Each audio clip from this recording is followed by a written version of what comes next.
No funeral do meu pai, minha tia riu na minha cara e disse: "Coitada da Rafaela, ainda fingindo que importa." Meu tio completou: "O pai dela morreu sem deixar nada. Um fracassado." Meus primos cochichavam sobre minha roupa simples, zombando das minhas lágrimas. Até minha mãe ficou calada. Então, 3 Mercedes pretas pararam na entrada do cemitério. Homens de terno desceram, se curvaram diante de mim e disseram: "Senhorita Rafaela, o senhor Augusto está aguardando." Mas antes de continuarmos, confira se você já está inscrito no canal e escreva nos comentários de onde você está assistindo este vídeo.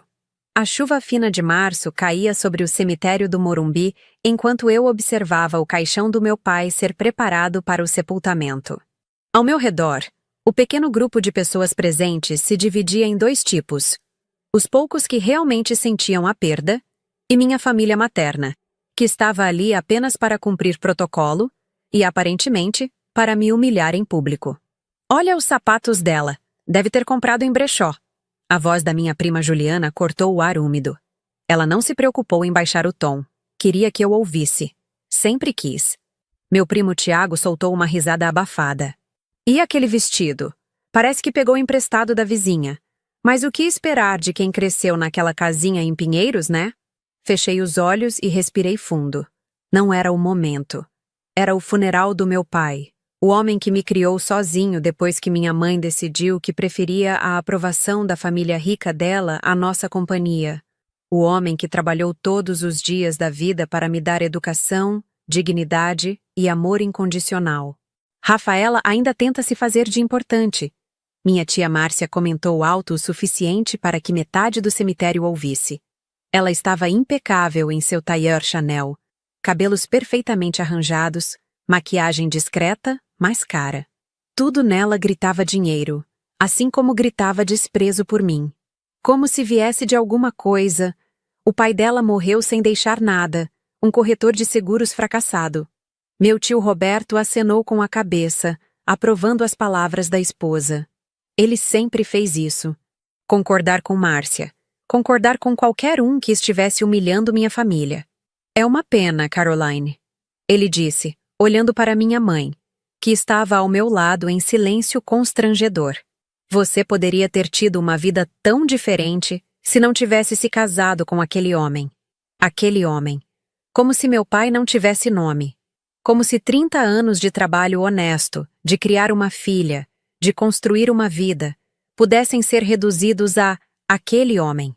Minha mãe não respondeu. Ela nunca respondia. Ficou ali parada, olhando para o chão molhado, as mãos entrelaçadas na frente do corpo.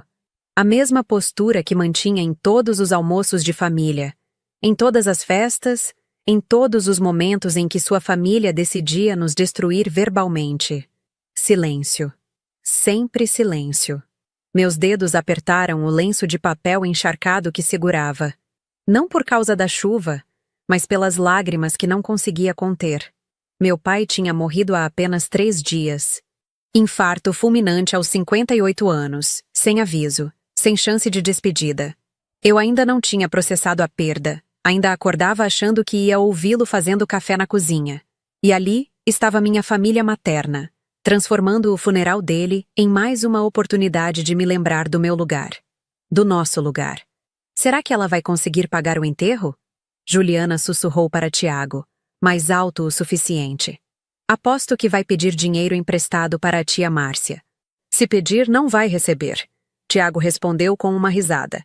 Depois de anos ouvindo aquele discurso de "somos uma família simples, mas honesta", agora vão ver o que é ser realmente pobre. O padre começou a oração final.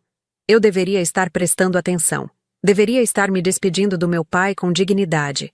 Mas tudo que conseguia ouvir eram os comentários maldosos, as risadinhas abafadas, o desprezo palpável no ar. Então, ouvi os motores. 3 Mercedes-Benz pretas, o modelo mais recente, classe S, entraram no cemitério em formação sincronizada. Os carros eram imponentes, reluzentes mesmo sob a chuva fina. O tipo de veículo que você via em comboios de executivos de alto escalão ou políticos importantes. O burburinho ao meu redor cessou instantaneamente. Até Juliana parou de falar. Os carros estacionaram próximos ao local do sepultamento. As portas se abriram simultaneamente, e 6 homens saíram. Todos usavam ternos escuros perfeitamente cortados, gravatas discretas, sapatos italianos que provavelmente custavam mais do que o aluguel mensal da maioria das pessoas presentes. Eles se moviam com a precisão de quem estava acostumado a trabalhar em equipe, com propósito. O homem que liderava o grupo tinha por volta de 60 anos, cabelos grisalhos penteados para trás, postura ereta que denunciava décadas de autoridade. Seus olhos escuros varreram o cemitério rapidamente antes de se fixarem em mim. Ele caminhou diretamente na minha direção. Os outros 5 homens o seguiram, mantendo formação respeitosa. O cemitério inteiro observava, inclusive o padre que tinha parado de falar no meio de uma oração. Quando o homem chegou diante de mim, ele pegou minha mão com delicadeza surpreendente para alguém com aquela presença intimidadora, e se curvou ligeiramente. O gesto era antiquado, quase aristocrático. Senhorita Rafaela. Sua voz era grave, educada, carregada de respeito genuíno. O senhor Augusto Almeida está aguardando para encontrá-la. Seu pai falava da senhorita todos os dias. O nome ecoou pelo cemitério como um trovão silencioso. Augusto Almeida. Todo mundo em São Paulo conhecia esse nome. Empresário, investidor, dono de uma das maiores fortunas do país. Um homem cuja influência se estendia de conselhos empresariais a círculos políticos, alguém cujo nome aparecia nas listas de pessoas mais poderosas do Brasil. Minha tia Márcia fez um som estrangulado. Meu tio Roberto ficou pálido. Juliana e Tiago se entreolharam. O deboche anterior substituído por algo que parecia medo. Eles tinham passado o funeral inteiro chamando meu pai de fracassado, zombando das minhas lágrimas, rindo dos meus sapatos simples. E não tinham a menor ideia de quem meu pai realmente era. O cemitério tinha ficado completamente silencioso. Até a chuva parecia ter diminuído, como se a própria natureza estivesse esperando para ver o que aconteceria em seguida. O padre, que estava no meio da oração, permaneceu com a Bíblia aberta nas mãos, boca entreaberta, olhando alternadamente para mim e para os homens de terno.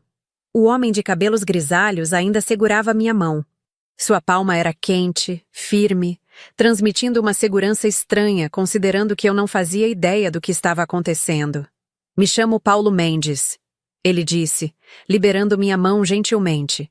Fui advogado e amigo pessoal de seu pai por mais de 25 anos. Sinto muito pela sua perda, senhorita Rafaela. Roberto era um homem excepcional. Roberto. Meu pai se chamava Roberto Silva. Um nome comum, usado por milhares de brasileiros. Nada que chamasse atenção ou sugerisse conexões com a elite empresarial do país. Eu não entendo, comecei, minha voz saindo rouca. Como o senhor conhecia meu pai? Ele trabalhava como corretor de seguros. Ele nunca mencionou... Paulo Mendes sorriu com gentileza. Mas havia algo nos seus olhos que sugeria que ele sabia exatamente o quanto aquela informação era incompleta. Há muito que a senhorita não sabe sobre seu pai, ele disse calmamente. E o senhor Augusto Almeida gostaria de esclarecer pessoalmente. Ele está aguardando em sua residência. Se a senhorita permitir, gostaríamos de levá-la até lá, após o término da cerimônia. Olhei para o caixão do meu pai. A cerimônia estava praticamente encerrada. Faltava apenas o sepultamento final. Meu coração estava dividido entre a necessidade de ficar ali até o último momento e a curiosidade ardente sobre o que aqueles homens sabiam sobre a vida do meu pai. Rafaela, minha mãe sussurrou ao meu lado. Sua voz tremia. Olhei para ela e vi algo que nunca tinha visto antes. Medo puro. Não confusão, não surpresa, medo e reconhecimento. Mãe? Minha voz saiu mais alta do que pretendia. Você sabe quem são essas pessoas? Ela olhou para Paulo Mendes, depois para mim, depois para o chão molhado. Quando falou, sua voz era quase inaudível. Vá com eles, Rafaela. Seu pai, ele teria querido isso. As palavras confirmaram algo que tinha começado a se formar na minha mente desde que os Mercedes pararam. Minha mãe sabia. Talvez não soubesse tudo, mas sabia o suficiente para reconhecer que homens em ternos caros se curvando para a filha dela em um funeral não era coincidência. Ela tinha sabido durante todos esses anos que havia mais na história do meu pai do que ele contava. E mesmo assim tinha ficado em silêncio enquanto sua família nos destruía. A raiva que senti naquele momento foi diferente de tudo o que tinha sentido antes. Não era a raiva quente e explosiva de ser humilhada. Era algo frio, calculado, que se instalou no meu peito como gelo. Tia Caroline. A voz estridente de Márcia cortou o ar. Quem são essas pessoas? O que Roberto estava envolvido? Por que homens como esses estão aqui? Minha mãe não respondeu. Fez o que sempre fez. Ficou em silêncio, olhando para qualquer lugar menos para as pessoas fazendo perguntas. Paulo Mendes se virou ligeiramente na direção da minha tia. Não disse nada, apenas a observou. O olhar foi breve, mas transmitiu volumes. Era o tipo de olhar que dizia claramente: você não tem importância suficiente para que eu gaste palavras com você. Márcia recuou meio passo como se tivesse sido fisicamente empurrada. Senhorita Rafaela? Paulo voltou sua atenção para mim. Não há pressa. Termine de se despedir de seu pai. Estaremos aguardando nos veículos. Ele fez um gesto sutil e os 6 homens recuaram em formação, caminhando de volta para os Mercedes. Entraram nos carros, mas não partiram. Apenas aguardaram, os motores em marcha lenta. O padre pigarreou, tentando retomar o controle da situação. Bem, vamos prosseguir com as orações finais. Mas ninguém estava prestando atenção nele. Todos os olhos estavam em mim. Minha família materna me observava com uma mistura de choque, medo e algo que parecia ser cálculo. Podia ver as engrenagens girando em suas cabeças, tentando entender o que tudo aquilo significava. Os funcionários do cemitério começaram o processo de baixar o caixão. Aproximei-me, coloquei a mão sobre a madeira escura uma última vez. Pai! Sussurrei baixo o suficiente para que apenas eu ouvisse. Que diabos você estava escondendo de mim? Não houve resposta, é claro. Apenas o som da chuva fina e dos cabos sendo ajustados. Quando o caixão desceu para o túmulo, senti as lágrimas voltarem. Todas as perguntas, toda a confusão, não mudavam o fato básico e devastador. Meu pai estava morto. O homem que me criou, que me ensinou a andar de bicicleta, que sentava comigo para fazer lição de casa mesmo depois de um dia exaustivo de trabalho, que nunca perdeu uma apresentação escolar ou formatura. Esse homem estava sendo enterrado, e eu nunca mais ia poder abraçá-lo ou fazer as milhares de perguntas que agora enchiam minha mente. Os funcionários começaram a jogar terra sobre o caixão. Cada pasada soava como um golpe no meu peito. Rafaela! Juliana se aproximou hesitante. Seu tom tinha mudado completamente. Não havia mais zombaria, apenas uma falsa preocupação que fazia meu estômago revirar. Você está bem? Quer que a gente fique com você? Nós somos família, afinal... Família. A palavra saiu da boca dela como se não tivesse passado a última hora me humilhando publicamente. Não, respondi sem olhar para ela. Vocês podem ir. Mas, Rafaela, talvez você não devesse ir com aqueles homens. Márcia se intrometeu, sua voz aguda demonstrando preocupação que definitivamente não sentia. Você não sabe quem são eles, o que querem. Pode ser perigoso. Venha para nossa casa, podemos conversar sobre tudo isso com calma. Virei para encará-la diretamente. Márcia recuou ligeiramente, surpreendida pela intensidade do meu olhar. Agora vocês se preocupam comigo? Minha voz saiu baixa, mas carregada de toda a mágoa acumulada. Depois de passarem o funeral inteiro me humilhando, chamando meu pai de fracassado, rindo dos meus sapatos, Márcia abriu a boca, mas nenhum som saiu. Vocês tiveram 27 anos para agir como família, continuei. 27 anos de churrascos, natais, aniversários onde me trataram como cidadã de segunda classe. Onde riram da nossa casa simples, da nossa vida modesta, das minhas roupas que não tinham etiqueta de grife. E meu pai aguentou tudo com dignidade, sem nunca revidar, sem nunca rebaixar vocês ao nível em que nos rebaixavam.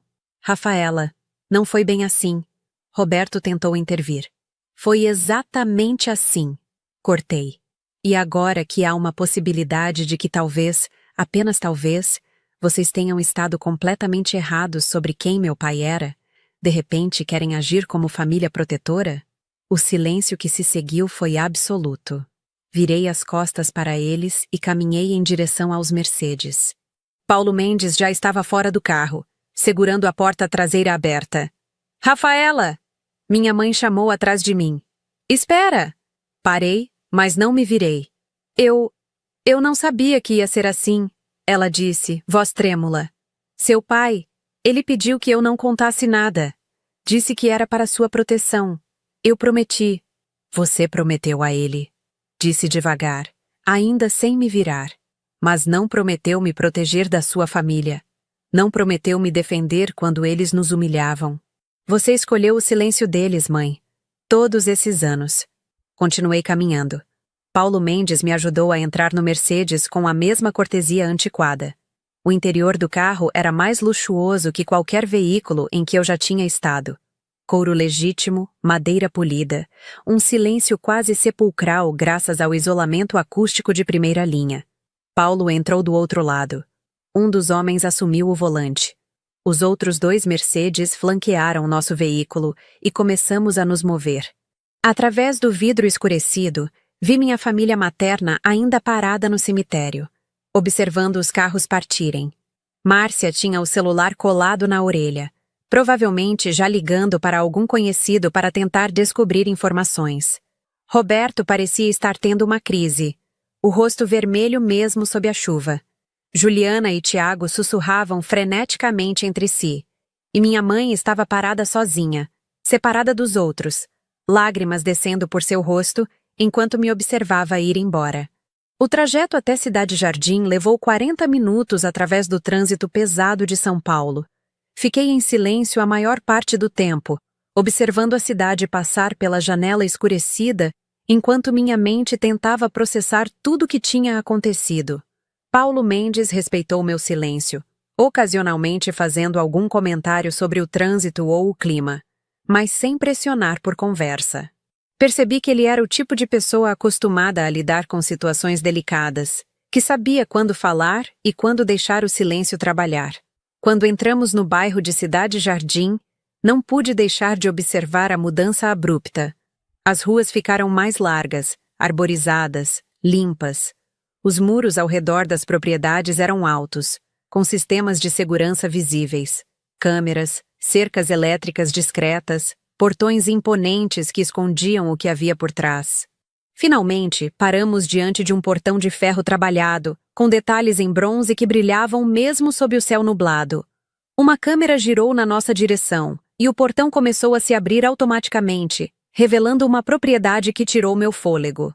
A mansão era enorme, no estilo neoclássico, com colunas brancas e janelas amplas. O jardim frontal parecia ter saído de uma revista de arquitetura, com plantas perfeitamente aparadas, fontes de água e caminhos de pedra portuguesa. Tudo gritava dinheiro antigo, poder estabelecido, o tipo de riqueza que não precisa se anunciar porque todos já sabem que está ali.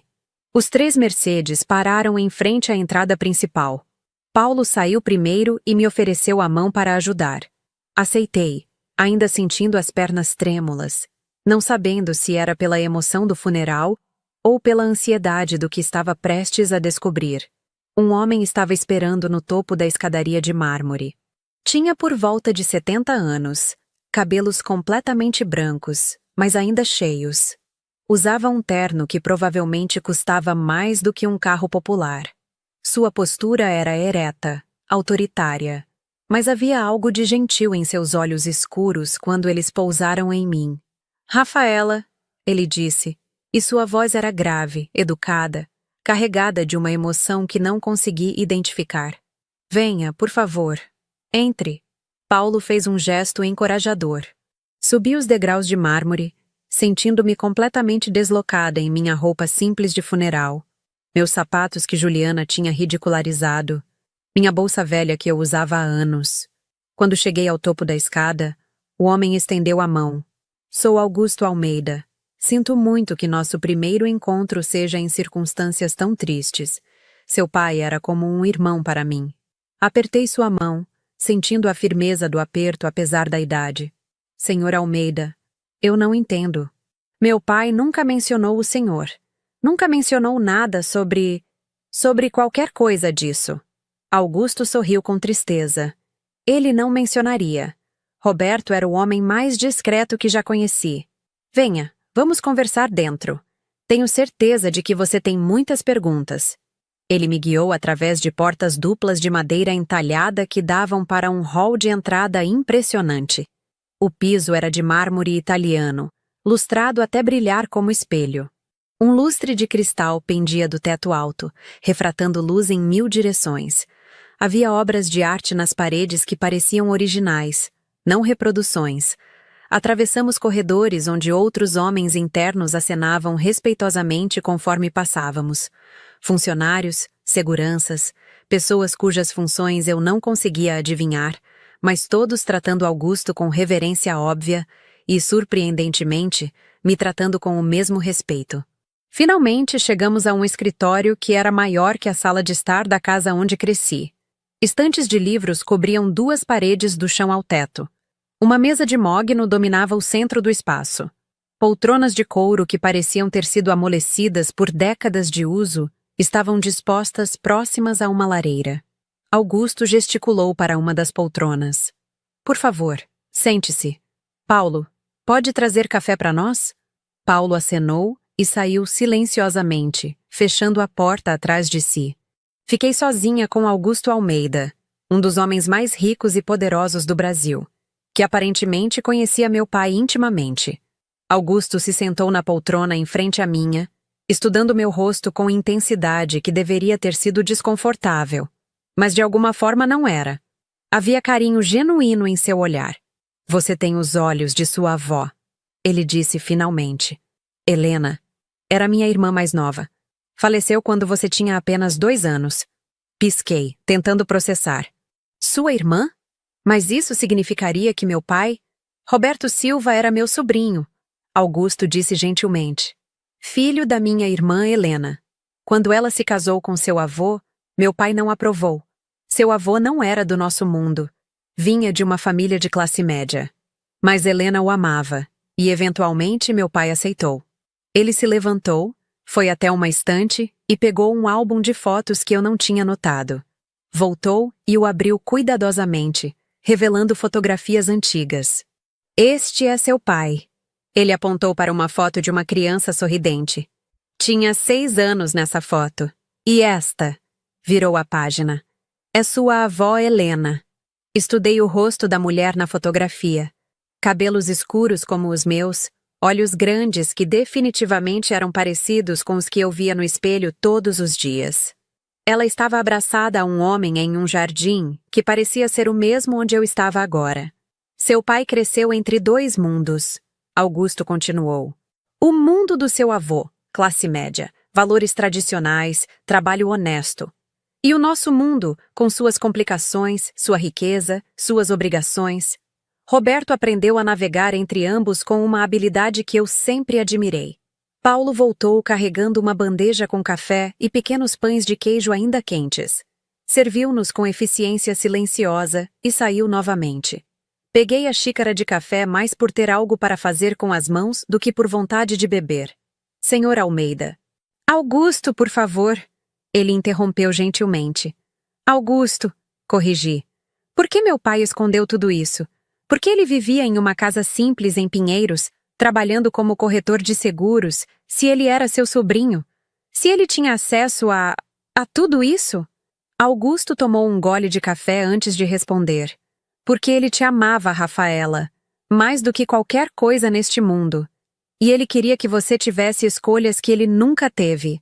Ele se levantou novamente, desta vez caminhando até a mesa. Pegou uma pasta de couro que estava ali e voltou, colocando-a cuidadosamente sobre a mesa de centro entre nós. Quando você nasceu, Roberto veio até mim com um pedido. Ele queria criar você longe de tudo isso. Longe da pressão, das expectativas, das obrigações que vêm com o sobrenome Almeida. Queria que você tivesse uma infância normal, sem seguranças, sem privilégios que pudessem corromper seu caráter, sem o peso de um legado familiar. Augusto abriu a pasta, revelando documentos que eu não conseguia ler de onde estava. Seu pai não era apenas um corretor de seguros. Essa era sua capa, sua vida pública. Mas nos últimos 25 anos, Roberto foi meu principal consultor financeiro e estrategista de negócios. Ele gerenciava portfólios de investimento, fazia análises de mercado, aconselhava sobre aquisições empresariais. Minha boca tinha ficado seca. Mas ele ia trabalhar todos os dias. Eu via. Ele saía de manhã cedo, voltava à noite, trabalhava como corretor. E trabalhava mesmo, Augusto confirmou. 2 ou 3 vezes por semana, ele realmente atuava como corretor. Era uma história real, não apenas uma fachada. Mas nos outros dias, ele vinha aqui, ou para escritórios no centro, ou viajava para reuniões que exigiam sua expertise. Tudo discretamente, tudo sem chamar atenção. Ele empurrou a pasta na minha direção. Isso é só uma pequena parte da documentação. Mas você precisa entender, Rafaela. Seu pai não era um homem pobre, não era um fracassado. Ele construiu uma fortuna considerável ao longo dos anos, tanto através do trabalho que fazia para mim, quanto através de investimentos pessoais extremamente inteligentes. Com mãos trêmulas, abri a pasta. O primeiro documento era uma escritura de imóvel.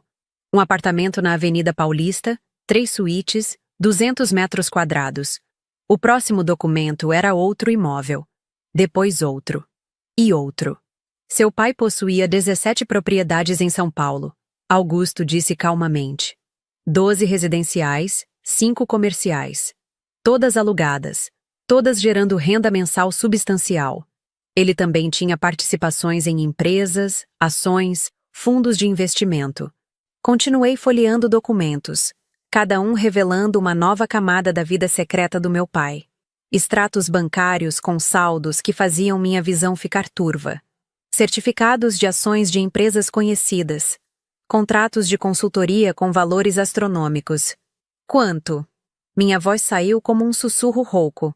Quanto ele tinha? Augusto se recostou em sua poltrona.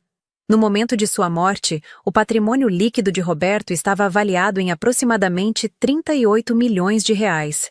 E tudo, absolutamente tudo, foi deixado para você. O escritório começou a girar. Agarrei os braços da poltrona, tentando manter o equilíbrio mesmo estando sentada. 38 milhões de reais. Meu pai, que minha família tinha ridicularizado como um fracassado. Que tinha sido chamado de pobre. Que tinha aguentado décadas de desprezo da família da minha mãe. Era multimilionário. Respire, Rafaela. A voz de Augusto veio de longe. Senti uma mão no meu ombro, firme e reconfortante. Eu sei que é muita informação de uma vez. Paulo, traga água, por favor. Fechei os olhos e forcei meus pulmões a funcionarem. Inspirar, expirar, repetir. Lentamente, a sala parou de girar. Paulo apareceu com um copo de água gelada. Bebi em goles pequenos, sentindo o líquido frio descer pela garganta, me ancorando de volta à realidade. Desculpe, murmurei. Eu só... não estava esperando isso. Ninguém esperaria. Augusto disse gentilmente, voltando para sua poltrona. Seu pai foi meticuloso em manter as 2 vidas completamente separadas. Ele te amava demais para arriscar que você crescesse sob o peso dessas expectativas. Olhei para os documentos espalhados na mesa. Cada papel era prova de uma vida que eu nunca tinha conhecido, de um homem que eu achava que conhecia completamente, mas que havia guardado segredos enormes. Por que agora? Perguntei. Por que revelar tudo isso agora? Porque você tem 27 anos, Augusto respondeu. Porque seu pai estabeleceu que essa idade seria o momento certo. Ele queria que você tivesse sua educação completa, alguns anos de experiência profissional própria, maturidade suficiente para tomar decisões importantes. E porque, infelizmente, ele não está mais aqui para guiá-la pessoalmente através dessa transição. A dor da perda voltou com força renovada. Meu pai tinha planejado tudo isso. Tinha construído um império silenciosamente enquanto me criava em uma casa modesta, me ensinando valores de trabalho duro e humildade. E tinha pretendido estar aqui para me explicar tudo pessoalmente. Ele tinha um plano. Augusto continuou. No seu aniversário de 28 anos, daqui a 6 meses, ele ia sentar com você e revelar tudo. Ia te mostrar cada propriedade, apresentar os negócios, explicar como tudo funcionava. Ia te dar tempo para processar, para fazer perguntas, para decidir que papel você queria ter em tudo isso. Ele pegou outro documento da pasta. Mas o infarto mudou esses planos. Então agora sou eu quem precisa honrar os desejos dele e garantir que você receba sua herança adequadamente. Olhei para o documento que ele segurava. Era uma carta, escrita à mão com a caligrafia inconfundível do meu pai. Ele deixou isso para você, Augusto disse, estendendo o papel. Escreveu há 2 anos, quando completou 56. Disse que queria ter certeza de que se algo acontecesse com ele antes do tempo planejado, você saberia a verdade. Peguei a carta com mãos trêmulas. O papel era de qualidade, pesado, e apenas tocá-lo me fez sentir mais próxima do meu pai do que tinha me sentido desde que ele morreu. Gostaria de ler sozinha? Augusto perguntou gentilmente. Balancei a cabeça. Não, por favor, fique. Desdoblei a carta e comecei a ler. Minha querida Rafaela, se você está lendo isso, significa que parti antes de poder te contar pessoalmente as verdades que mantive escondidas durante sua vida inteira. Peço perdão por isso. Sei que você merecia honestidade, mas acredite quando digo que cada decisão que tomei foi por amor a você. Nasci em um mundo de privilégios, Rafaela. Minha mãe era irmã de Augusto Almeida, o que significa que cresci cercado de riqueza e poder. Mas também cresci vendo o que esse mundo faz com as pessoas. Vi primos que nunca trabalharam um dia na vida, que desperdiçaram fortunas em futilidades. Vi pessoas que acreditavam que o sobrenome lhes dava o direito de tratar outros com desprezo.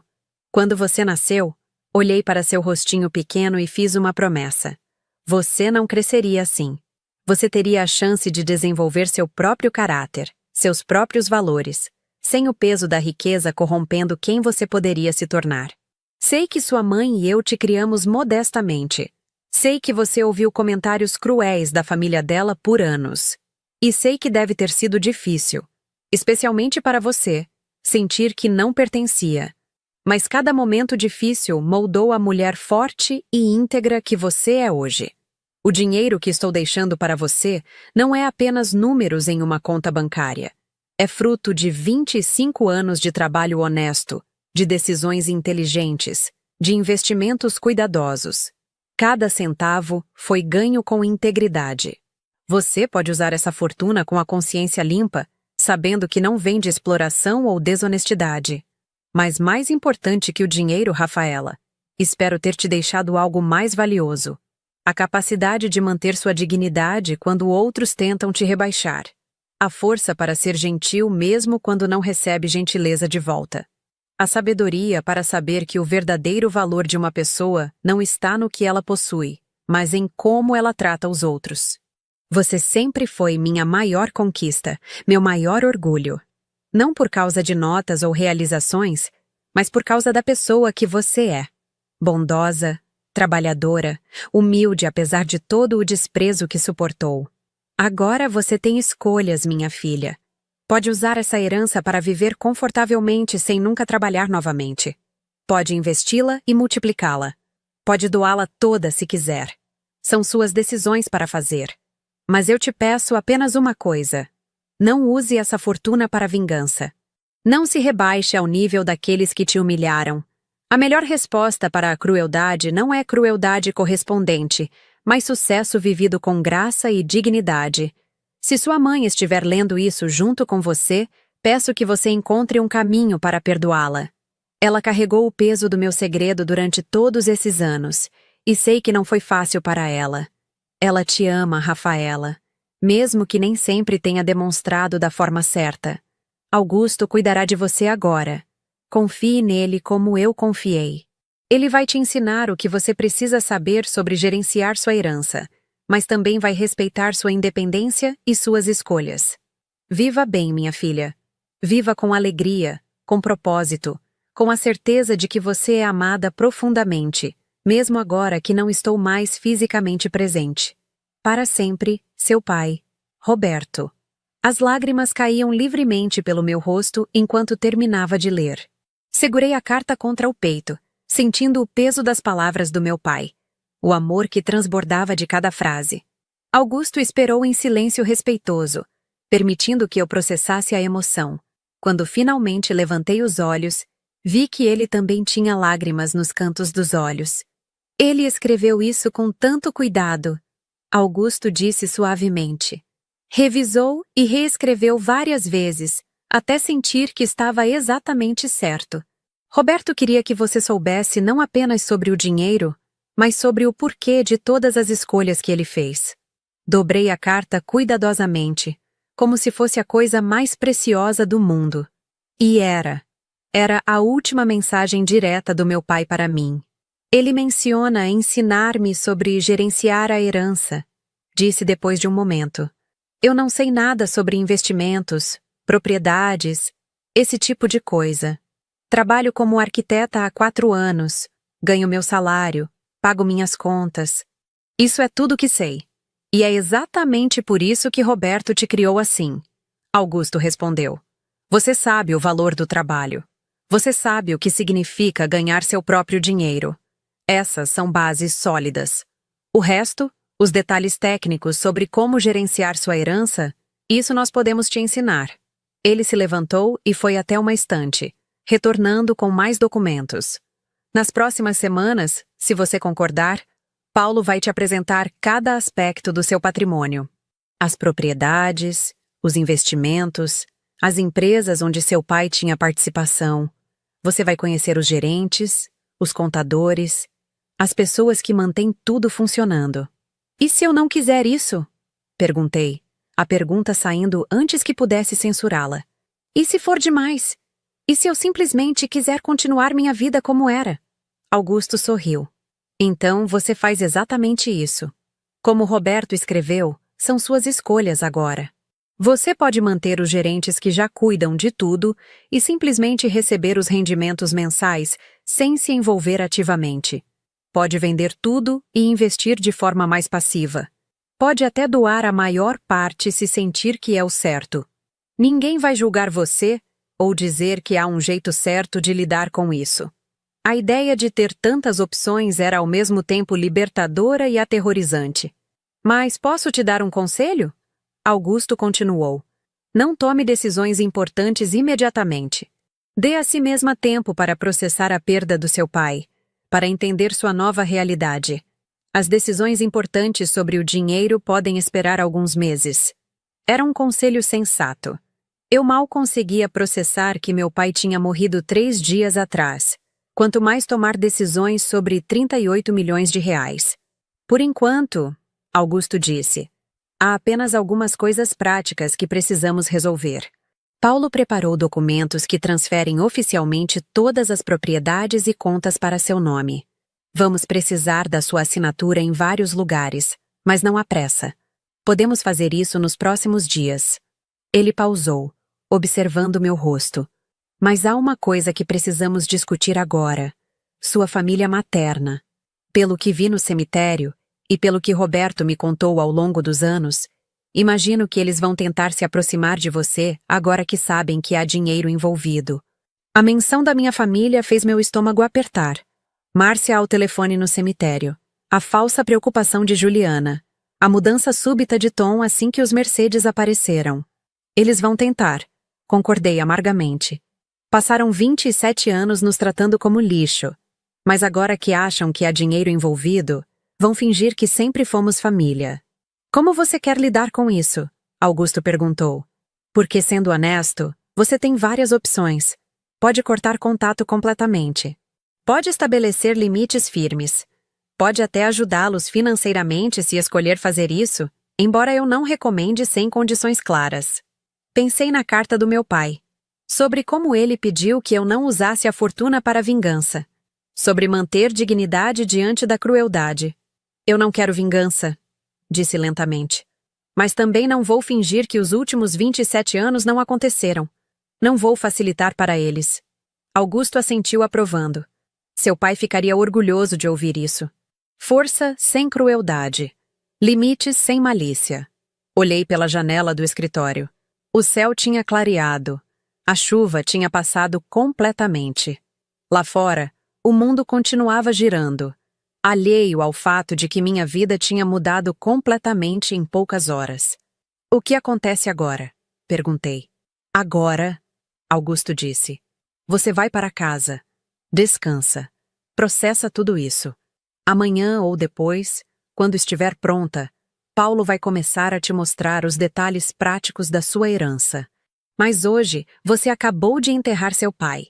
Precisa de tempo para chorar, para sentir, para começar a curar. Ele estava certo. Por mais surreal que toda essa situação fosse, meu pai ainda estava morto. E eu ainda precisava atravessar o luto. Posso te fazer uma pergunta? Disse de repente. Sobre minha mãe. O que meu pai te contou sobre ela? Sobre por que ela ficava em silêncio enquanto a família dela nos destruía? Augusto suspirou profundamente. Caroline amava seu pai. Disso eu nunca duvidei. Mas ela também tinha medo. Medo de perder a única família que lhe restava além de vocês dois. Medo de que, se defendesse Roberto, sua família descobrisse a verdade e as consequências fossem piores. Roberto entendia isso, mesmo que doesse. Mas agora ela sabe que eu sei, disse. E que eu sei que ela sabia. Como eu lido com isso? Da mesma forma que vai lidar com o resto da família, Augusto respondeu. Com honestidade. Diga a ela como você se sente. Dê a ela a chance de explicar, de se desculpar, de tentar consertar, mas não se obrigue a perdoar imediatamente só porque ela é sua mãe. Perdão verdadeiro leva tempo. Paulo me levou de volta para casa naquela tarde. A casa em Pinheiros onde cresci, onde meu pai tinha passado os últimos 30 anos fingindo ser apenas um corretor de seguros de classe média.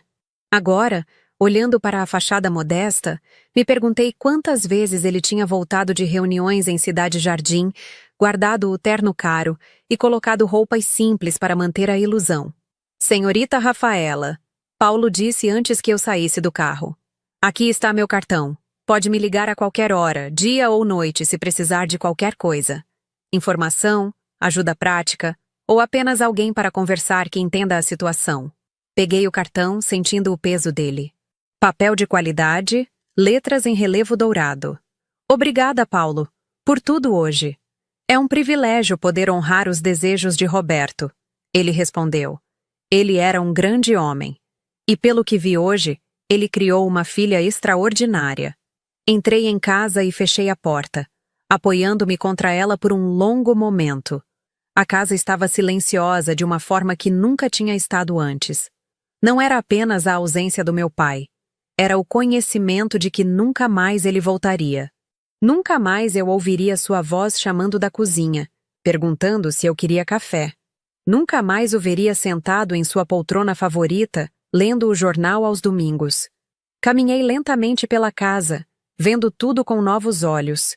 A estante com livros sobre investimentos que eu achava que eram apenas hobby. A mesa de trabalho no quarto dele, sempre organizada, onde provavelmente fazia análises financeiras para Augusto.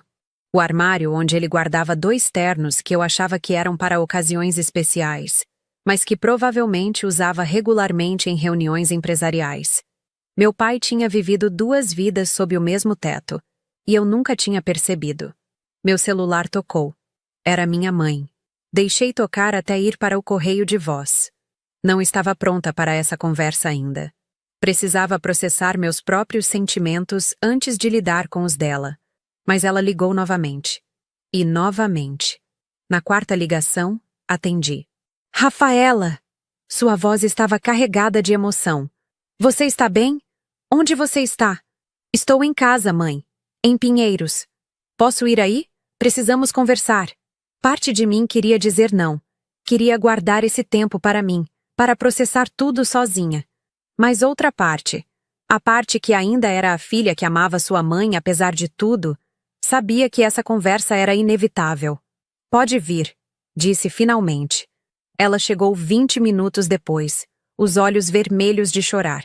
Entrou na casa hesitante, como se não tivesse certeza se era bem-vinda. E talvez não fosse.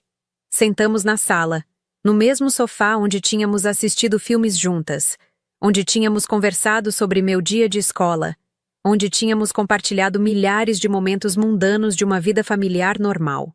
Rafaela, ela começou, as mãos entrelaçadas no colo. Eu preciso te explicar, sobre tudo, sobre por que fiquei em silêncio todos esses anos. Eu li a carta do papai, disse. Ele pediu que eu te perdoasse. Disse que você carregou o peso do segredo dele durante todo esse tempo. Ela assentiu, lágrimas descendo por seu rosto. Quando conheci seu pai, eu não sabia quem ele realmente era. Ele se apresentou como corretor de seguros. E eu acreditei. Namoramos por 1 ano antes que ele me contasse a verdade. Ela pausou, limpando as lágrimas. Ele me explicou sobre a família Almeida, sobre a fortuna, sobre como ele tinha escolhido viver uma vida mais simples. E me fez uma pergunta. Eu conseguiria viver essa mentira? Conseguiria criar filhos sem contar a verdade a eles até que estivessem prontos? E você concordou, disse. Eu concordei porque o amava, ela respondeu. Porque acreditava na visão dele de criar você sem o peso da riqueza. Mas não previ como seria difícil. Não imaginei que minha própria família passaria décadas nos humilhando. Mas você deixou, mãe. Minha voz saiu mais dura do que pretendia. Ficou ali em silêncio enquanto eles destruíam papai. Enquanto eles me destruíam. Você nunca nos defendeu. Nem uma vez. Eu sei. Ela sussurrou. E eu me odeio por isso. Mas Roberto me fez prometer que eu nunca deixaria escapar nada. Disse que se minha família suspeitasse, se começassem a fazer perguntas, poderia expor você. Poderia destruir todo o cuidado que ele tinha tomado para te proteger. Ela se virou para me encarar diretamente. Então eu mordi minha língua. Por 27 anos, eu mordi minha língua. E cada insulto que não rebati, cada humilhação que deixei passar, foi como um pedaço de mim morrendo. Mas eu fiz isso porque seu pai me convenceu de que era necessário para te proteger. Queria estar furiosa com ela. Parte de mim estava. Mas a carta do meu pai ecoava em minha mente. Ele tinha entendido, tinha perdoado, havia pedido que eu fizesse o mesmo. Eu não sei se posso perdoar você imediatamente, disse honestamente. Dói demais. Mas estou disposta a tentar, com o tempo. Ela acenou, aceitando. É mais do que mereço. Obrigada. Ficamos em silêncio por um momento. O peso de 27 anos de segredos finalmente exposto entre nós. O que você vai fazer agora? Ela perguntou finalmente. Com a herança? Não sei ainda. Admiti.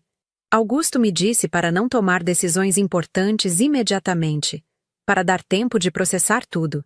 É um conselho sábio. Ela concordou. Mas, Rafaela, há uma coisa que você precisa saber.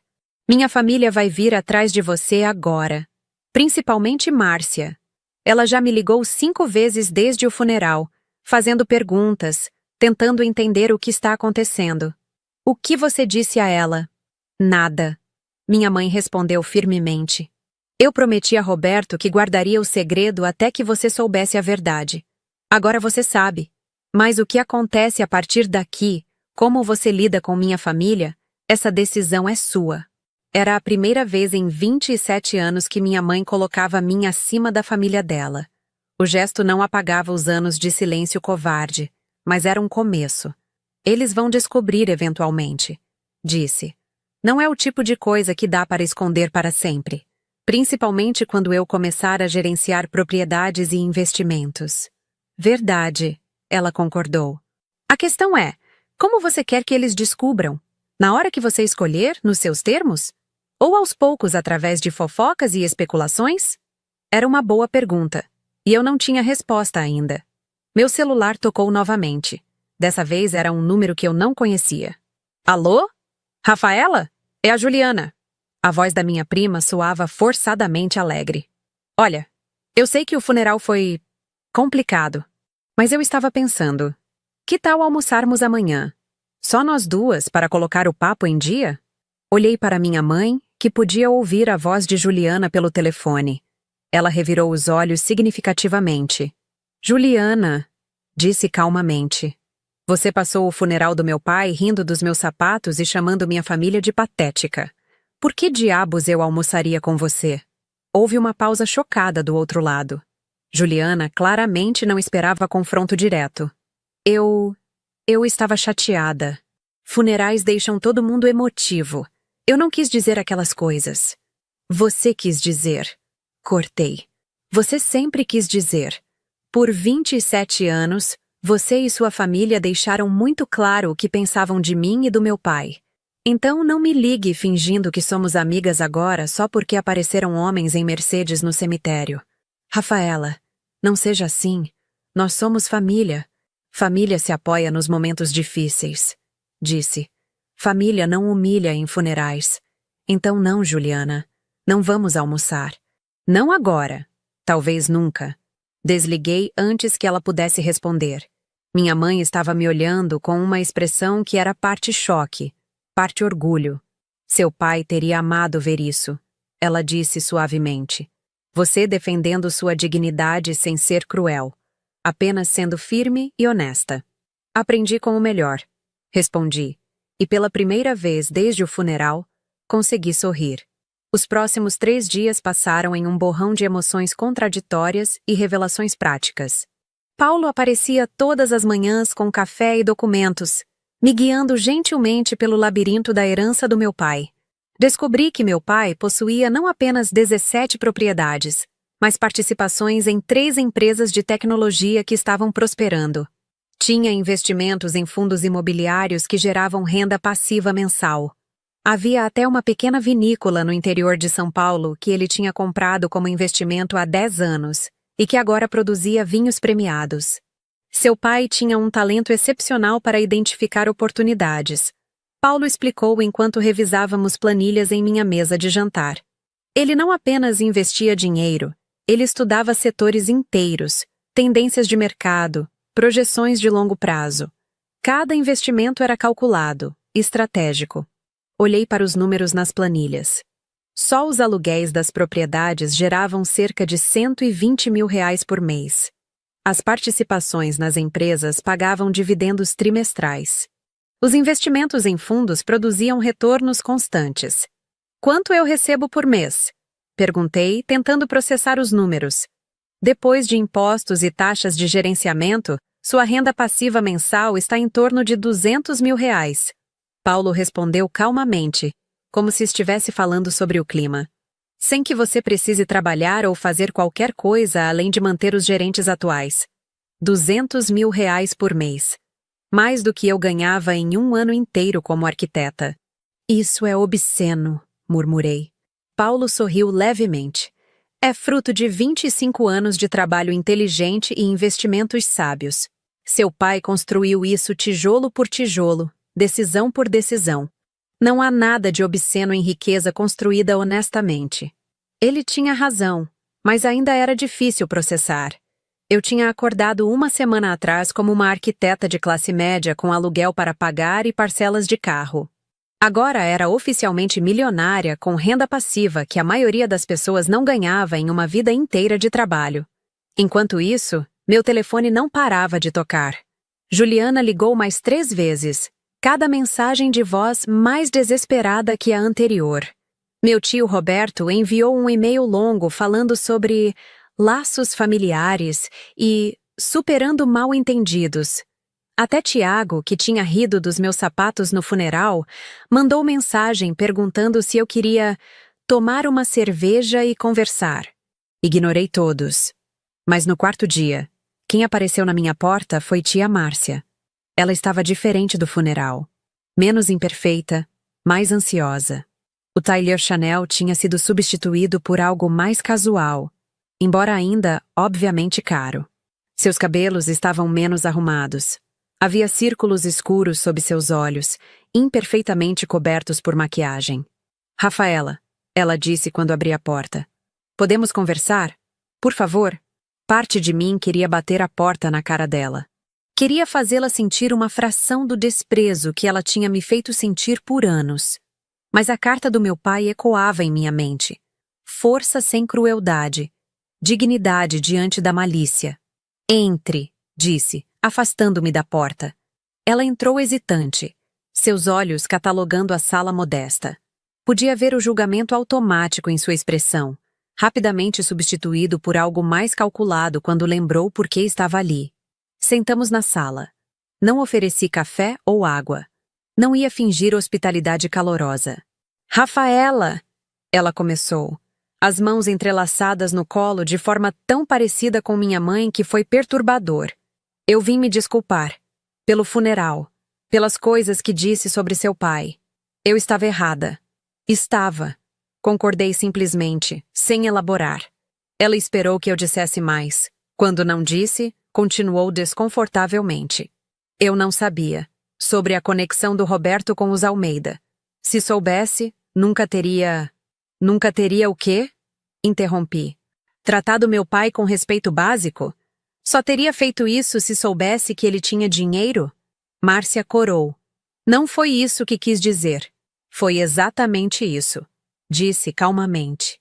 Por 27 anos, você e sua família nos trataram como cidadãos de segunda classe, não porque fizéssemos algo para merecer, mas porque não tínhamos o tipo de riqueza que vocês valorizavam. E agora que descobriu que meu pai tinha dinheiro o tempo todo, de repente quer se desculpar. Rafaela, por favor. Nós somos família. Família. Repeti a palavra como se estivesse provando veneno. Família não humilha em funerais. Família não ri dos sapatos de uma pessoa enquanto ela chora pelo pai. Família não passa décadas fazendo alguém se sentir pequeno e sem valor. Márcia estava chorando agora. Lágrimas cuidadosamente controladas que não arruinavam sua maquiagem. Eu sei que fui cruel. Eu sei que não posso desfazer os últimos anos. Mas podemos começar de novo? Podemos tentar construir uma relação verdadeira? A sinceridade na voz dela era difícil de avaliar. Parte parecia genuína, mas uma parte grande, soava como alguém fazendo performance de arrependimento porque era estrategicamente vantajoso. Tia Márcia, disse, escolhendo minhas palavras cuidadosamente. Vou ser honesta com você. Não confio em você. Não confio que esse arrependimento seja sobre reconhecer que foi cruel, e não apenas sobre acesso ao dinheiro do meu pai. Ela começou a protestar, mas levantei a mão. Deixe-me terminar. Não estou dizendo que nunca vou te perdoar. Não estou dizendo que não há caminho de volta. Mas estou dizendo que esse caminho, se existir, vai ser longo. Vai exigir que você demonstre mudança real, não apenas palavras bonitas. E vai exigir que você aceite que eu estabeleça limites firmes sobre nossa relação. Que tipo de limites? Ela perguntou cautelosamente. Para começar, não vou discutir minha herança com você ou com o resto da família. Não é assunto de vocês quanto dinheiro meu pai deixou ou o que faço com ele. Segundo, não vou tolerar comentários sobre minha vida, minhas escolhas ou minha falecida família. Aquela época de julgamento constante acabou. Respirei fundo antes de continuar. E terceiro, se você ou qualquer membro da família vier até mim pedindo dinheiro, empresta ou para investimento em oportunidades incríveis, a resposta será não. Sempre não. Sem exceções. Márcia ficou pálida. Claramente, uma das razões da visita tinha sido exatamente isso. Preparar o terreno para um pedido financeiro futuro. Eu entendo. Ela disse finalmente, voz pequena. São limites justos. São os únicos limites que me permitem considerar ter qualquer tipo de relação com vocês. Disse. Se não conseguir respeitá-los, então é melhor mantermos distância. Ela ficou em silêncio por um longo momento, processando. Finalmente, se levantou. Obrigada por me receber. Sei que não merecia. E sei que tenho muito a provar se quiser ganhar seu perdão. Acompanhei-a até a porta. Antes de sair, ela se virou uma última vez. Seu pai era um bom homem, Rafaela. Eu deveria ter visto isso há muito tempo. Sinto muito que só reconheça agora que ele se foi. Depois que ela saiu, sentei-me no sofá, exausta emocionalmente. Confrontação, mesmo necessária e justa, era desgastante. Meu telefone tocou. Era Augusto. Rafaela, Como você está? Sua voz carregava preocupação genuína.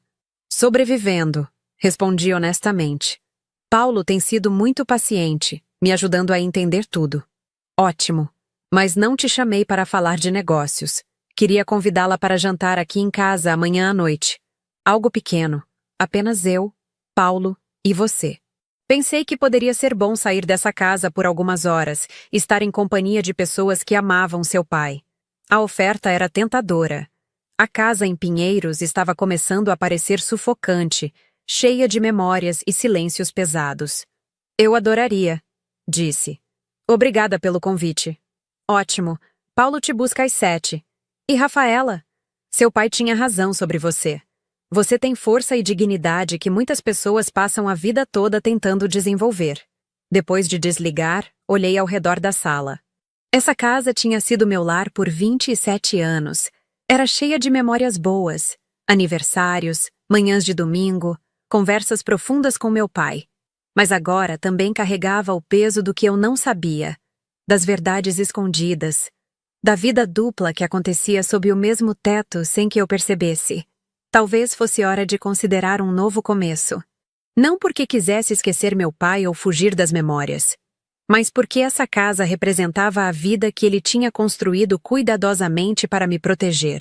E agora que a proteção não era mais necessária, talvez fosse hora de construir minha própria vida, com meus próprios termos. Paulo me buscou às 7 em ponto na noite seguinte. Dessa vez, em vez do Mercedes formal, ele dirigia um sedã discreto, mas confortável. Achei que você preferiria algo menos chamativo, ele explicou com um sorriso enquanto eu entrava no carro. Nem toda ocasião precisa de comboio.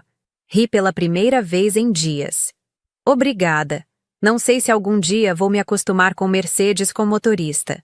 Seu pai nunca se acostumou completamente, Paulo disse enquanto dirigíamos. Ele sempre preferiu a simplicidade quando possível. Só usava o aparato completo quando era absolutamente necessário para negócios. A mansão de Augusto estava iluminada de forma mais suave que na primeira visita. Menos formal, mais acolhedora. Ele me recebeu na porta pessoalmente, usando calças casuais e uma camisa de botão. Provavelmente a coisa mais informal que um homem como ele consideraria apropriada para receber visitas. Rafaela, que bom que veio, ele disse, me abraçando brevemente. O gesto era paternal, reconfortante. Entre, por favor. Preparei o jantar eu mesmo. Você cozinha? Não consegui esconder a surpresa. Ele riu. Acredite ou não, sim. É um hobby que desenvolvi depois que minha esposa faleceu há 15 anos. Descobri que cozinhar é meditativo, e seu pai sempre dizia que minha lasanha era quase tão boa quanto a da mãe dele. Jantamos na sala de jantar menor da casa, ainda elegante, mas mais intimista. A lasanha estava realmente deliciosa, acompanhada de uma salada simples e vinho tinto de uma das vinícolas que, descobri, pertenciam ao portfólio de investimentos do meu pai. Este vinho é da vinícola Vale dos Sonhos. Augusto explicou enquanto servia.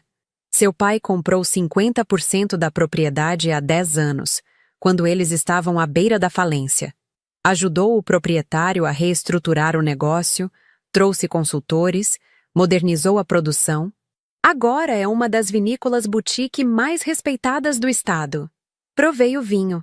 Era excepcional, encorpado, complexo, com notas que eu não tinha vocabulário para descrever adequadamente. Ele salvou o negócio deles. Continuei, sentindo orgulho crescer no peito. Ele fez isso com várias empresas ao longo dos anos, Paulo disse. Seu pai tinha talento para identificar negócios que estavam lutando não por falta de potencial, mas por falta de gestão ou capital. Ele entrava como investidor, trazia expertise, ajudava a virar o jogo. Todos saíam ganhando. Durante o jantar, eles compartilharam histórias sobre meu pai que eu nunca tinha ouvido. Sobre como ele negociou a aquisição de um prédio comercial no centro de São Paulo que todos achavam que era um investimento ruim, mas que ele transformou em um dos imóveis mais valorizados do portfólio. Sobre como ele mediou uma disputa entre dois empresários que estavam prestes a destruir suas empresas mutuamente em uma guerra legal, encontrando uma solução que beneficiou ambos. Seu pai tinha um dom raro. Augusto disse, servindo sobremesa. Um pudim de leite caseiro. Ele conseguia ver soluções onde outros só viam problemas. E mais importante, ele se importava genuinamente com as pessoas envolvidas em cada negócio. Não era apenas sobre lucro para ele. Era sobre construir algo duradouro e justo. Por que vocês estão me contando tudo isso? Perguntei depois de um momento. Não que eu não aprecie, mas sinto que há um motivo além de memórias. Augusto e Paulo trocaram um olhar. Por quê? Augusto disse finalmente. Precisamos discutir o que vem a seguir para você. E queríamos que você entendesse quem seu pai era como homem de negócios antes de considerarmos as opções. Ele se recostou na cadeira. Rafaela, você herdou uma fortuna considerável. Mas herdou mais que dinheiro. Herdou um legado de negócios bem gerenciados, investimentos estratégicos, relacionamentos construídos ao longo de décadas. A questão é, o que você quer fazer com isso? Eu ainda não sei, admiti. É muita coisa para processar. Entendo perfeitamente, Augusto disse. E não há pressa, mas deixe-me apresentar algumas opções para você considerar. Ele se levantou e trouxe uma pasta da sala adjacente. Opção 1. Você mantém tudo como está. Os gerentes continuam administrando as propriedades, os consultores continuam cuidando dos investimentos. Você simplesmente recebe os rendimentos mensais e vive sua vida. É a opção mais simples e não requer envolvimento ativo seu. Abriu a pasta e retirou um documento. Opção 2. Você se envolve parcialmente. Aprende sobre os negócios, participa de algumas decisões importantes, mas delega o dia a dia para profissionais. Paulo e eu te ajudaríamos nessa transição, te ensinando o que precisa saber. Ele retirou outro documento. Opção 3. Você assume controle total. Aprende tudo sobre cada investimento, cada propriedade, cada negócio. Torna-se não apenas a proprietária, mas a gestora ativa do patrimônio que seu pai construiu. Seria um trabalho de tempo integral. Exigiria anos de aprendizado, mas te daria controle completo. E há uma quarta opção, Paulo acrescentou suavemente. Você liquida tudo. Vende as propriedades, sai das empresas, converte tudo em dinheiro ou investimentos passivos simples. Estará financeiramente segura para o resto da vida, mas se desconecta do legado empresarial que seu pai construiu. Olhei para os documentos na mesa. 4 caminhos completamente diferentes, cada um com suas próprias implicações. Não precisa decidir hoje, Augusto disse vendo minha expressão. Mas quero que você saiba que, qualquer caminho que escolher, Paulo e eu estaremos aqui para apoiar. Não há escolha errada, Rafaela, apenas escolhas diferentes para diferentes visões de vida. Posso fazer uma pergunta? Disse depois de um momento. O que meu pai teria querido que eu fizesse? Augusto sorriu tristemente. Seu pai teria querido que você escolhesse o que te faz feliz. Ele não construiu isso tudo para te aprisionar em expectativas. Construiu para te dar liberdade de escolha. Pensei na minha carreira como arquiteta. Eu amava meu trabalho. Amava criar espaços que melhoravam a vida das pessoas. Mas também tinha paixão por negócios, por estratégia, por construir coisas duradouras. Talvez houvesse um caminho intermediário. E se eu quisesse misturar as coisas? Perguntei lentamente, a ideia se formando enquanto falava. E se eu continuasse trabalhando como arquiteta, mas também me envolvesse seletivamente com alguns dos investimentos, especialmente aqueles relacionados a imóveis e desenvolvimento urbano? Augusto se inclinou para a frente, interessado. Continue. Bem, meu pai tinha 12 propriedades residenciais e 5 comerciais, certo?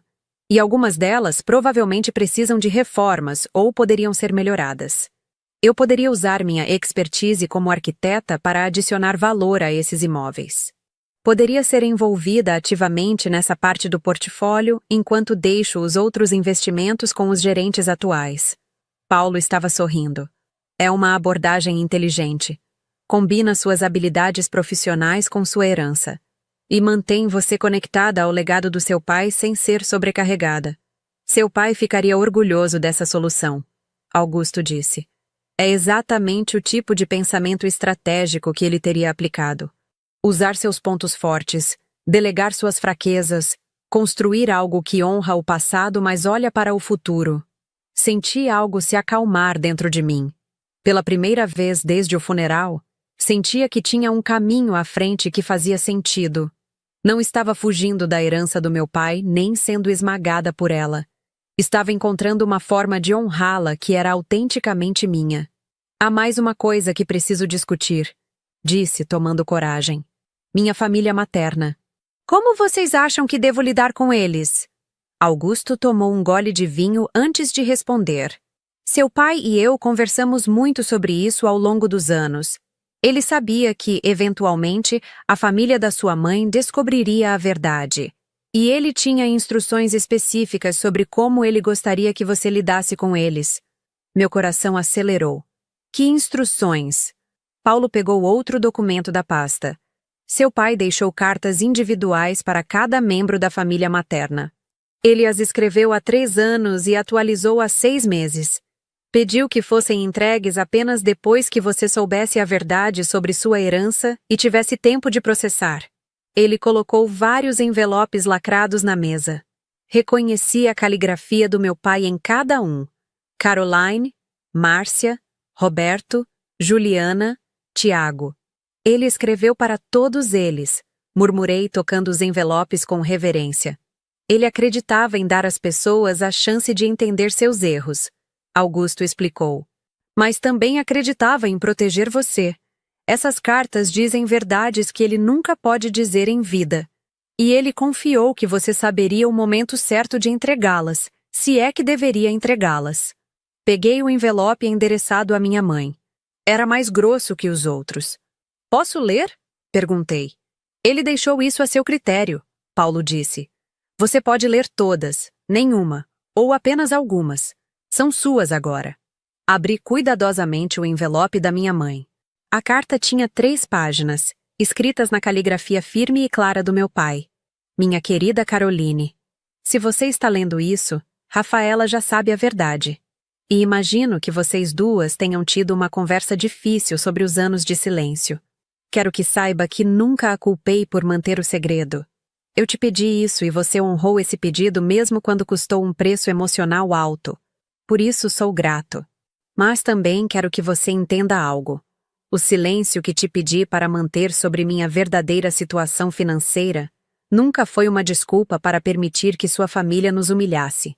Você poderia ter nos defendido sem revelar a verdade. Poderia ter estabelecido limites sem quebrar promessas. Você escolheu não fazer isso. Escolheu a aprovação deles acima da nossa dignidade. E essa escolha machucou profundamente, tanto a mim quanto a Rafaela. Perdoei você há muito tempo, Caroline. Entendo suas inseguranças, seus medos, sua necessidade de pertencer a uma família que nunca te valorizou verdadeiramente. Mas perdão não significa que as consequências desaparecem. Rafaela vai precisar de tempo para processar sua traição emocional. E ela tem todo o direito de estabelecer limites em seu relacionamento. Espero que você respeite esses limites, assim como espero que ela eventualmente encontre um caminho para te perdoar. Vocês duas são as pessoas mais importantes da minha vida. E meu maior arrependimento é não ter vivido o suficiente para ajudá-las a curar essa ferida entre vocês. Seja paciente com nossa filha. Seja honesta. E pela primeira vez em 27 anos, escolha a coragem acima do conforto. Com amor eterno, Roberto. Lágrimas desciam livremente pelo meu rosto quando terminei de ler. Meu pai tinha entendido tudo. A dor, a traição, mas também a complexidade dos medos da minha mãe. E ele estava me dando permissão para sentir tudo isso, enquanto também me encorajava a eventualmente perdoar. Ele sempre teve uma clareza extraordinária sobre relacionamentos humanos. Augusto disse suavemente, me oferecendo um lenço. Conseguia ver todas as camadas de uma situação sem julgar, mas também sem desculpar. Olhei para os outros envelopes. Posso levar esses comigo? Quero ler os outros em casa, decidir se e quando entregá-los. São seus. Paulo confirmou. Assim como todas as outras decisões sobre como lidar com sua família. Depois do jantar, enquanto Paulo me levava de volta para casa, olhei pela janela para São Paulo iluminada pela noite. Uma semana atrás, eu era uma arquiteta de classe média com uma vida modesta e previsível. Agora era herdeira de uma fortuna, proprietária de empresas, alguém com poder de mudar não apenas minha própria vida, mas potencialmente as vidas de muitas outras pessoas. A responsabilidade era assustadora. Mas pela primeira vez, também parecia gerenciável. Eu tinha um plano, tinha apoio, e tinha o legado de um pai que tinha me ensinado, através de seu exemplo silencioso, como viver com dignidade e propósito. 3 meses depois do funeral, organizei um pequeno almoço em um restaurante discreto mais elegante em Jardins. Convidei minha mãe e minha família materna, Márcia, Roberto, Juliana e Tiago. Foi a primeira vez que nos reunimos desde aquele dia chuvoso no cemitério. Eles chegaram em horários escalonados, claramente nervosos, sem saber o que esperar. Eu tinha pedido a Paulo para estar presente, sentado em uma mesa próxima, mas separada. Não como intimidação, mas como apoio silencioso se eu precisasse. Quando todos estavam sentados, distribuí os envelopes. Um para cada pessoa, com seus nomes escritos na caligrafia inconfundível do meu pai. Meu pai escreveu essas cartas para vocês. Disse simplesmente. Podem lê-las agora ou depois, como preferirem. Mas achei que mereciam recebê-las. Márcia pegou seu envelope com mãos trêmulas. Roberto olhou para o dele como se fosse explodir. Juliana e Tiago trocaram olhares nervosos. Minha mãe já tinha lido a dela semanas antes. Eu tinha entregado em uma visita silenciosa, onde havíamos chorado juntas e começado, lentamente, a reconstruir confiança. Um por um, eles abriram e leram. Observei suas expressões mudarem. Choque, vergonha, tristeza, arrependimento. Meu pai tinha sido honesto sem ser cruel, direto sem ser vingativo. Cada carta apontava especificamente comportamentos que tinham machucado, mas também oferecia um caminho para a redenção se eles escolhessem percorrê-lo. Quando terminaram de ler, o silêncio na mesa era pesado, mas não hostil. Era o silêncio de pessoas confrontando verdades desconfortáveis sobre si mesmas. Rafaela. Márcia foi a primeira a falar, sua voz rouca de emoção contida. Eu não tenho palavras para expressar o quanto sinto por tudo. Seu pai estava absolutamente certo em cada palavra dessa carta. Eu fui cruel, preconceituosa e profundamente injusta com você e com ele. Ela pausou, limpando lágrimas. Não espero perdão imediato. Sei que não mereço, mas quero que saiba que estou comprometida a mudar, a ser a família que deveria ter sido desde o começo. Roberto acenou em concordância, parecendo menor de alguma forma. Eu também. Passei anos cultivando superioridade sobre seu pai porque isso me fazia sentir melhor sobre minhas próprias inseguranças. Ele era tudo o que eu fingia ser, mas não era. E em vez de admirá-lo, eu o diminuí. Juliana e Tiago pareciam jovens e perdidos. Eles tinham crescido absorvendo os preconceitos dos pais, reproduzindo crueldades sem questionar. Agora, confrontados com as consequências, pareciam estar vendo claramente pela primeira vez. Não sei o que dizer, Juliana admitiu. Exceto que sinto muito. Muito mesmo. E que vou trabalhar para ser uma pessoa melhor. Olhei ao redor da mesa para essas pessoas que tinham sido fonte de tanta dor durante toda a minha vida. Parte de mim ainda queria puni-los, fazê-los sofrer como tinham me feito sofrer. Mas outra parte, a parte moldada pelos ensinamentos silenciosos do meu pai, entendia que punição não traria cura. Eu aceito seus pedidos de desculpas, disse finalmente. Mas preciso que entendam que aceitar desculpas não é o mesmo que restaurar confiança instantaneamente. Isso vai levar tempo e vai exigir que demonstrem mudança real, não apenas palavras. Todos acenaram, aliviados por eu ao menos estar disposta a tentar. Dito isso, continuei, há algumas coisas que precisam ficar claras. Primeiro, não vou discutir minha herança ou situação financeira com vocês. Não é assunto de vocês. Segundo, estabeleci limites firmes sobre o que considero comportamento aceitável. Qualquer retorno a padrões antigos de julgamento ou crueldade resultará em distanciamento imediato. Fiz uma pausa, escolhendo minhas próximas palavras cuidadosamente. Mas também quero que saibam que, se demonstrarem mudança genuína com o tempo, estou aberta a reconstruir relacionamentos. Meu pai acreditava em segundas chances quando as pessoas mostravam vontade real de crescer. Vou honrar essa crença. E quanto ao seu futuro? Minha mãe perguntou suavemente. Você decidiu o que vai fazer? Sorri, sentindo certeza pela primeira vez em meses. Decidi continuar trabalhando como arquiteta, mas também vou me envolver ativamente com as propriedades imobiliárias que herdei. Vou usar minha formação para melhorar esses espaços, adicionar valor, talvez até desenvolver novos projetos de habitação acessível. É uma forma de honrar o legado do papai enquanto construo algo meu. Seu pai ficaria muito orgulhoso. Augusto tinha aparecido discretamente ao lado da nossa mesa. Ele colocou a mão no meu ombro brevemente. Perdoem a interrupção, mas queria cumprimentar todos e dizer que Roberto Silva foi um dos homens mais íntegros que conheci. Vocês tiveram o privilégio de tê-lo em suas vidas, mesmo que não tenham reconhecido isso na época.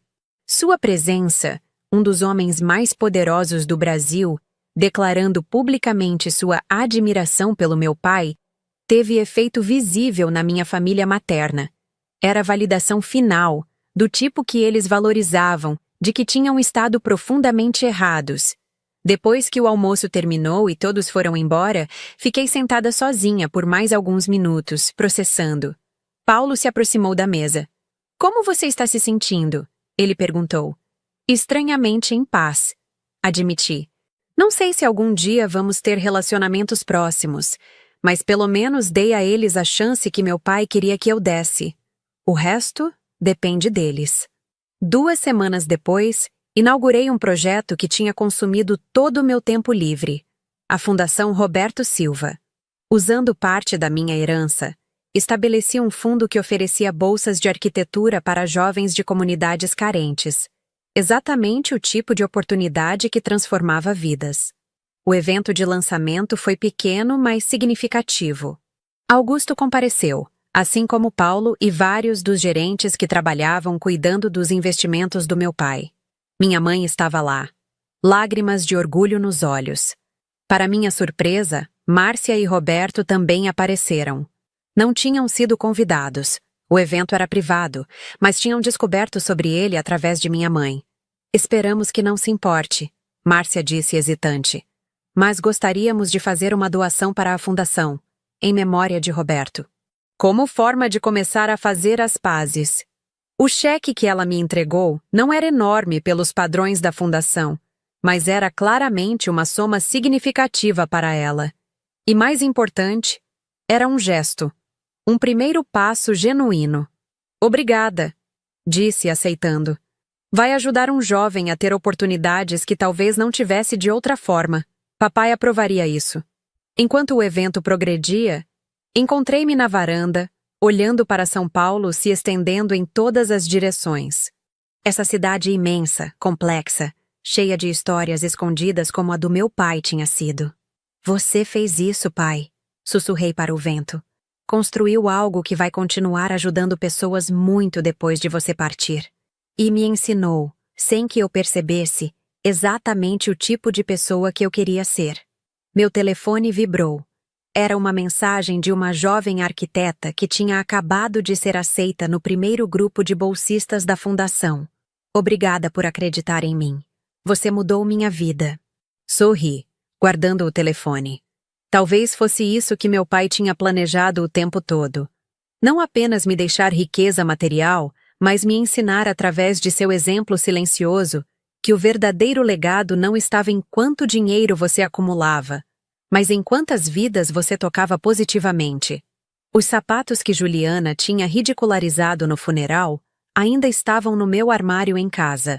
Eu os mantinha não como lembrança de humilhação, mas como símbolo de jornada. De onde tinha começado para onde tinha chegado. Da garota insegura no cemitério para a mulher que estava agora, construindo seu próprio legado. Meu pai tinha me dado muitas coisas naqueles 38 milhões de reais. Segurança financeira, oportunidades infinitas, poder para fazer diferença real no mundo. Mas o presente mais valioso tinha sido a lição que ele ensinou através de décadas de exemplo silencioso. Dignidade não vem de quanto dinheiro você tem ou de quantas pessoas sabem seu nome. Vem de como você trata os outros quando ninguém está observando. De como você mantém seus valores mesmo quando seria mais fácil abandoná-los. De como você constrói algo que dura além da sua própria vida. Obrigada, pai. Disse mais uma vez ao vento, à cidade, ao legado invisível mas palpável que ele tinha deixado. Por tudo. E então voltei para dentro, para o evento celebrando a fundação, para as pessoas cuja vida estávamos prestes a mudar, para o futuro que estava construindo com as ferramentas que meu pai tinha me dado. Não era o final que alguém teria previsto naquele dia chuvoso no cemitério quando 3 Mercedes pretos pararam e mudaram tudo. Mas era, percebi, exatamente o final que meu pai teria querido para mim. Não vingança, não ostentação, não punição aos que tinham sido cruéis, mas crescimento, propósito, legado, e a quieta satisfação de saber que estava honrando a memória dele da única forma que realmente importava, vivendo com a mesma integridade e dignidade que ele tinha demonstrado todos os dias da vida. Os sapatos ridicularizados, o funeral humilhante, a revelação chocante, tudo tinha levado a este momento, e enquanto ficava ali, cercada por pessoas dedicadas a fazer diferença positiva no mundo, entendi finalmente a última lição do meu pai. O verdadeiro poder não está em fazer os outros se sentirem pequenos. Está em elevar os que precisam de apoio, em construir, não destruir, em perdoar, não vingar, em honrar memórias através de ações, não palavras vazias. Meu pai tinha sido chamado de pobre no próprio funeral, mas ele tinha sido mais rico em caráter, em integridade, em impacto duradouro do que qualquer um dos que o julgaram jamais seria. E agora, era minha vez de provar que a filha tinha aprendido bem as lições do mestre. Se esta história de justiça silenciosa, legado e dignidade tocou seu coração, deixe seu like agora mesmo. Minha parte favorita foi quando Rafaela escolheu honrar o pai através de propósito, em vez de vingança, provando que verdadeira força está em elevar outros, não em rebaixar os que nos machucaram. Qual foi o seu momento favorito? Compartilhe nos comentários. E se você quer mais histórias sobre pessoas que transformam dor em propósito e humilhação em legado, inscreva-se no canal e ative o sininho para não perder nenhum episódio.